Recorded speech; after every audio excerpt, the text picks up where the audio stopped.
Broadcasting live from the Business RadioX studios in Dayton, Ohio, it's time for Dayton Business Radio. Now, here's your host. Lee Cantor here, another episode of Dayton Business Radio, and this is going to be a good one. Today we have on the show J.R. McCullough with Insperity. Welcome, J.R. Hello, Lee. Thank you. Well, before we get too far into things, tell us about Insperity. How are you serving folks? Oh boy, we've been around since 1986. We're a publicly traded PEO on the New York Stock Exchange, about a $4.5 billion company.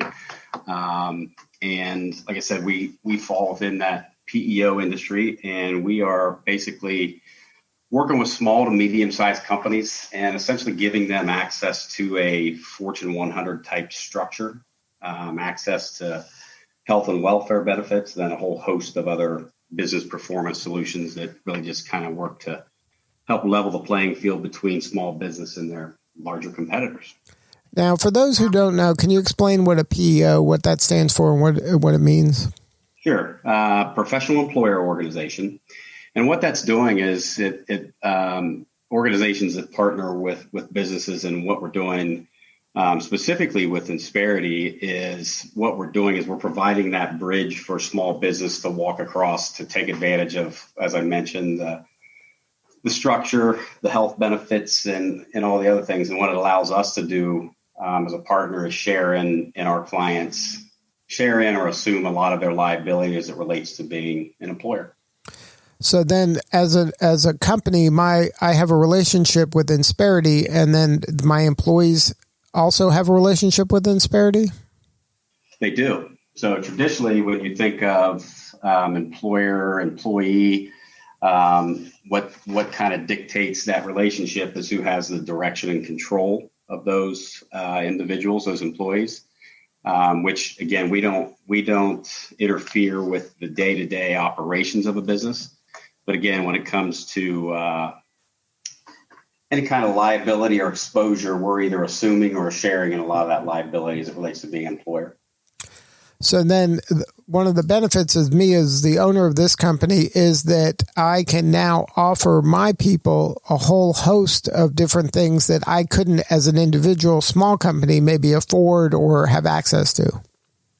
Correct. And it's kind of interesting, the genesis of Insperity started similar to that, in that Paul Sarvati, who is our founder and is still our chairman and CEO, like I said, he started a few businesses, and what he started to realize is that as the business grew, he had to add people. And as he added people, what came along with that was a lot of compliance issues. Now I've got to figure out how to get everybody paid.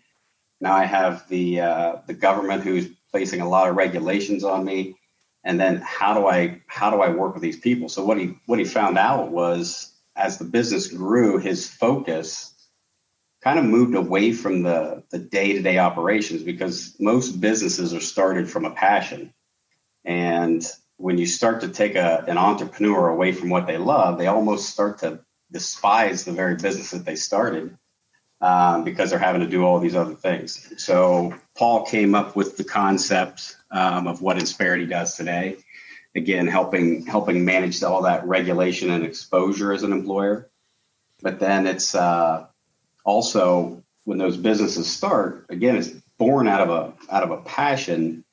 And at some point, those businesses plateau. And it's kind of, how do I continue to grow the business and generate revenue? So that's the other side of Insperity, where we really engage with our clients to help them generate revenue. But at some point, or maybe kind of the mental shift is, I can offload my HR or all those kind of administrative hassles that I'm not great at, that I'm just kind of cobbling together to the best of my ability. I can kind of partner with Insperity, and then that becomes their problem. Yes, to some degree. And again, we see different variations of this. So even small business, you might be a 20-person IT company that you still have somebody who kind of has those HR responsibilities. We're able to, when you think of Insperity and people in different roles, We certainly can fulfill the role of replacing the HR, being that HR component for you. But we also, if you're going to keep those type of departments together, we also become a really large tool shed for you to reach in and take advantage of those Fortune 100 benefits and tools that we provide to our clients. So now, what does it look like when you're starting a relationship with a firm? Are they just switching from one PEO to another? Is this something that they've just all of a sudden got a lot of hassles and they can't do it, so they're kind of need to triage something? Like, how does your relationship typically begin? Well, the way it begins is, you'll have those business owners that, again, depending on what their history has been, how the business started, things of that nature. They're either dealing with problems or issues that they've never seen before, or again, maybe the business has plateaued. They're looking for some different ways to get things rolling again. But it's our engagement is looking at. It's kind of two-part. It's kind of where you are today, but then we want to talk with those small businesses about how do we help you finish painting that vision picture? So where are you headed in the next 18, 24, 36 months? Because we talk to a lot of businesses that, again, have all the greatest intentions in the world, but they're kind of struggling. So if you thought of if you had a map in front of you, there's a lot of business owners that could point to where they believe Successville is, but a lot of times they're out on a country road trying to figure out how to get there. Whereas what we do is we've got the map already laid out. We can give you those direct routes to meet with that success. So what are some of the questions you're asking that a business owner in order to help them kind of determine what that picture of success looks like?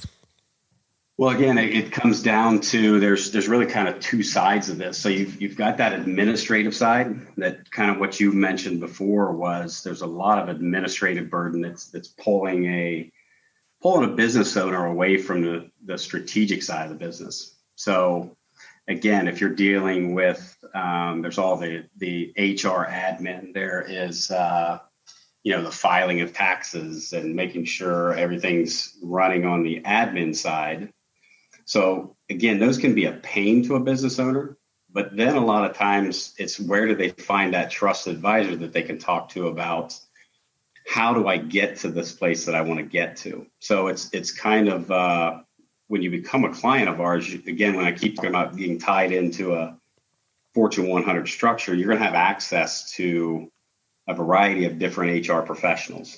And depending on what those specific issues that we're going to deal with would depend on who we would pull in at whatever time. And really gives them the guidance to really deal with anything. Now, let's kind of put this to the test in terms of how did you help your clients deal with when COVID struck and then this was impacting businesses in every industry?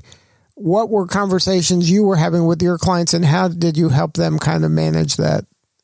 Sure. So obviously, just like everybody else on the planet, I think what's been created is fear, first of all. And fear is going to do one of two things. It's either going to paralyze you or it's going to motivate you to change your situation. So our clients, we have clients in both of those camps, meaning that, listen, we've been hit with COVID. We're not sure what the regulations of it are. What should we do? What shouldn't we do? What can we do? So we're able to help those people realize not only are we dealing with them proactively, so we were reaching out to our clients and giving them guidance up front, but we also have a resiliency team that we built that, again, they're dealing with COVID every day, all day. And it's not just the health aspect of it. There's also dealing with the financial side. So there's a lot of small business that when you talk about the PPP loans and being able to gather the data you need to be able to apply for those types of things. Our clients, we were able to turn around all the documentation they needed within a 24-hour period. Those reports and everything they need are there and ready to go. So now, for you, what's the most rewarding part of doing this kind of work? Well, it's kind of twofold. So I work with my sales team, so I get to help people internally. And when you look at Insperity as a whole, we're a servant leadership type of organization. So my job is really to support the people that I work with, and I get the same thing in return from everybody else in the organization. But working with our clients, so if you look at our mission statement, it's to help businesses succeed so the communities prosper. And it's not just a tagline in that sense. So when you think of it, what it means to me is that we realize that small business is the backbone of the country. And I know that small business is the one that's going to hire my kids, my father, my mother, my brother. And that's what keeps each individual community strong. So it's rewarding for me to see those businesses stay strong, but they're also the ones that you're going to see sponsor the local Little League baseball teams. And the more that I can help keep those alive and thriving, the better my community is. Now, how does Insperity serve the Dayton community? What are some examples? Well, we deal with a lot of the government contractors there at Wright-Patterson Air Force Base or in the surrounding area. So we have if you look at Insperity as a whole, government contracting is kind of a whole different world. So we're very good at that. We've actually got 5 offices around the DC area. So we're supporting a lot of the government contractors out of Dayton. And then I have a couple of people out of my office that specifically target the Dayton area to see, where can we plug in and help those businesses be successful as well. Now, what's one of the benefits of working with Insperity that maybe isn't obvious to the business owner and maybe surprises them once they start working with you guys? Sure. That's a great question. So again, if you go back to the PEO industry, there are a lot of PEOs out there. And the first thing I think that if you're a business owner, you want to kind of look at is, are the PEOs that I'm engaging with, are they certified? So the Small Business Efficiency Act came about a couple of years ago that, the federal government recognizes PEOs, and you have to go through a rigorous background checks and financial analysis to be certified. So it kind of starts there. And then if you took a lot of PEOs and stuck them in the same room with me as Insperity, and you had them on one side of the table, we're all going to be able to handle a lot of those transactional type things. So it's running your payroll, providing you with workers' comp, providing you some health benefits. And my competitors or people in the PEO industry typically, they're going to provide you with some type of reactionary HR type service. What I think separates us is the fact that we are more focused on the strategic side of your business. How do we help you at the end of the day generate more revenue through your people? So that's helping you not only define a culture, but it's also contained within the climate. So there's a culture is really what a business sets and say they set that culture, but the climate is what it really is. So you can have businesses that say their culture is X, it's a safe environment, what have you, but when you get the employees that are getting together and they don't really believe that, that's kind of your climate. So I think what's surprising for small business owners is the fact that we're looking more at the strategic side of the business. And when you look at it, I think the surprise, not even really a surprise, but this isn't something we can sell to a business owner. Our job is to help educate them, expose them to some things that they might not have been aware of, provide them with those roadmaps. And if they believe in that employee engagement and empowerment, it's going to be hard to keep them from becoming a client. So that's usually a surprise, is because, again, our industry, it's a lot of transactional type stuff. But then when we come along and talk about the strategic side of the business, that's usually the biggest surprise. I would think that your ability to help frame in the business owner's mind that they get access to this kind of huge menu of different choices and options that helps them recruit talent and keep talent. Is there any kind of data to support that? Well, the data for it, that's a good question. Internally, we have that. I think that what you find is that small business, one of the toughest things they're dealing with is competing with, the Chase Banks of the world for people. So you might be a 30-person IT company, and you're competing with the Chase Banks of the world for people, because you're not competing with just other IT companies. And the problem arises that, again, it's that internal structure. Everybody would love to work for a small business because, lo and behold, in that 30-person company, I'm probably going to walk past the CEO at some point, and maybe I have a great idea. He's probably going to tell me to implement it. Whereas, again, if I'm with a large Fortune 500 company, I'm kind of a number. But the problem starts to arise because that small business has trouble providing a competitive benefits package. They have trouble, competing on the training and development side and the career path.